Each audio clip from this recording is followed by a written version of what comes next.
Hello friends, আজকে হচ্ছে দ্বিতীয় রোজা, তাই 2 প্যাকেট ম্যাগি নুডলস নিয়ে চলে এলাম। একার জন্য ইফতার বানাতে কিছুই ভালো লাগে না, তাই ভাবলাম এই ম্যাগি নুডলসটাই বানাই। আর আমার নুন ঝাল কিছু খেতে ইচ্ছে করছিল, তাই এইটাই করলাম। আর শুধু ম্যাগিটা বানালে ভালো লাগবে না, তাই দুটো আলু দিয়ে দিয়েছি এর মধ্যে চিড়ি করে।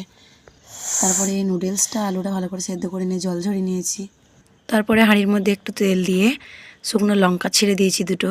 শুকনো লঙ্কাটা ভালোভাবে লাল করে নেব। তারপরে এর মধ্যে দিয়ে দেবো পেঁয়াজ। তারপরে একটা ডিমটা দিয়ে ফাটিয়ে নেব। ডিমটা দিয়ে ফাটিয়ে নেওয়ার পর এই যে জল ঝরিয়ে রাখা এই ম্যাগিটা এর মধ্যে ঢেলে দেবো। এই ম্যাগিটা আমার বানানো কেমন হয়েছে তোমরা কমেন্ট করে বলবে। এর মধ্যে ম্যাগির মশলা যে দুটো ছিল সেই মশলা দুটো দিয়ে দিলাম। তারপরে এই যে দাঁতন করে নিলাম ইফতার করবার জন্যে। তারপরে এই যে আমার ইফতার রেডি, দেখতেই পাচ্ছ। তারপরে আল্লাহর দরবারে হাত তুলে মোনাজাত করতে শুরু করলাম। আমাদের যদি আমার ভিডিও ভালো লাগে প্লিজ আমার চ্যানেলটা ফলো করে দেবে।